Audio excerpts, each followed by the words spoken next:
Writers, you've been revisiting your drafts and revising your work. Revising is all about finding and developing powerful writing.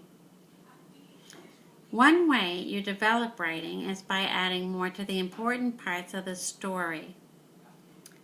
I have a student's writing. His name is Gregory, and he did some powerful revision work that was inspired by Karen Hess's Here Comes Come On Rain. I want to tell you the story of his revision because some of you may want to follow his example. Be researchers and listen. See if you can list the lessons you learn about revision on your fingers. Pay attention because then you'll have a chance to try out some of these lessons. Gregory had already written a quick draft about the day he learned that his fish Al had died.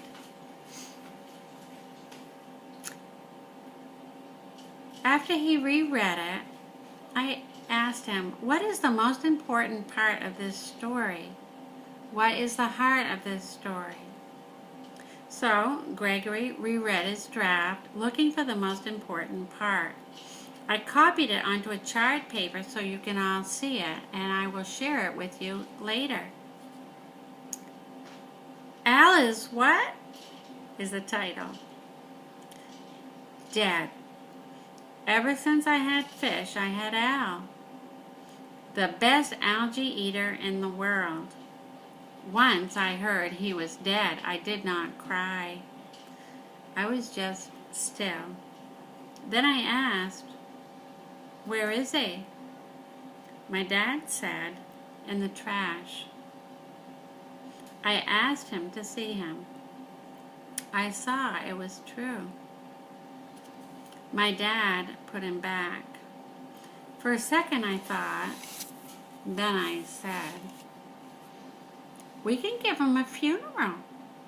My dad looked doubtful for a minute, but I picked him up and said, he was special. Then I cried. Al was gone. So Gregory motioned to a line in the middle of the draft where he described seeing the dead fish in the trash. I asked to see him. I saw it was true. And he told me that is the most important part. That was the saddest part. So I told Gregory, well, you've just done the first step in revision. You've located the heart of your story. You should be listing these lessons that you're learning about revision children. Think about what Gregory did first. And then I said to Gregory, I noticed something. The most important part of your story is pretty short, isn't it? You definitely don't stretch it out. And then I added, what I do when I find the most important section in a story is this. I add some more paper right into my draft by cutting the page apart, like this. And then I showed him how to do that, which I'll show you in a few minutes. Then I tape a lot more paper into that important section of the draft, and so Gregory did. Writers, are you noticing the lessons for revision? Do you notice how Gregory first found the most important part of his story?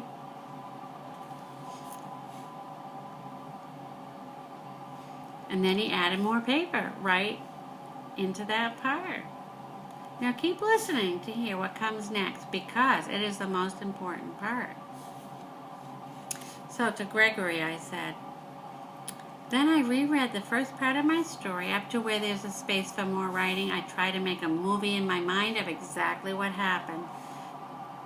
See how I told Gregory that we can make a movie in our minds and at that important part, slow the movie down to make that part last longer, sort of like we see it happening in slow motion. So first, we find the most important part. Then we cut and add paper, and then we slow the story down. So to help Gregory get himself started, I reread the draft aloud to him, stopping at the section that he said was the most important part. Now make a movie in your mind, Gregory.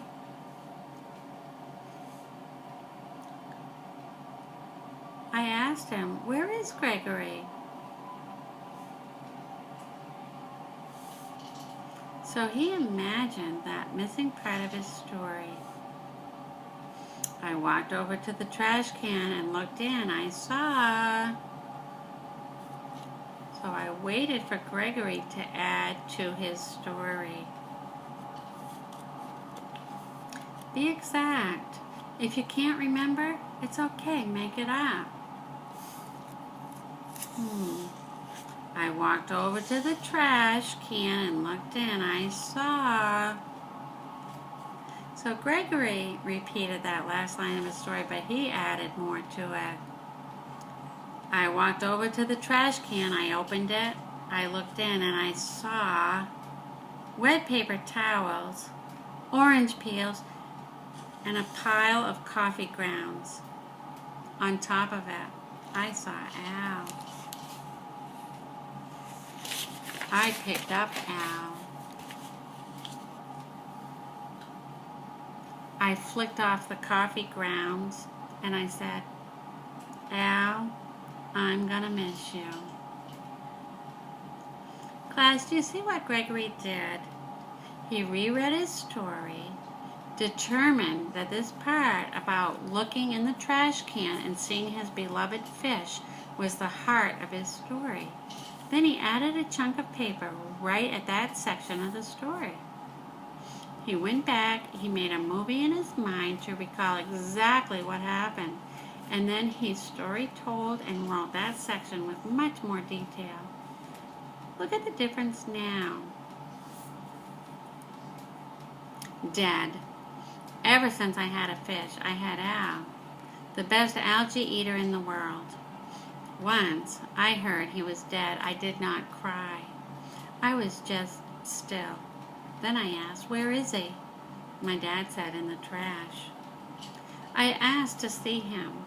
I walked over to the trash can and I opened it. I looked in and saw wet paper towels, orange peels, and a pile of coffee grounds. On top of the coffee grounds, I saw Al. I picked up Al. I flicked off the coffee grounds and said, "Al, my friend, I'm gonna miss you." My dad put him back. For a second I thought, then I said, "We can give him a funeral." My dad looked doubtful for a minute, but I picked him up and said, "He was special." Then I cried. Al was gone. So do you see, writers, that after you finish a draft, it helps to reread it thinking, what is the heart of my story? And then think, how can I slow this part down? Adding descriptive detail, using my storyteller voice to add significance to this important moment. We're going to practice that. You're going to reread your stories and you're going to find the heart of your story.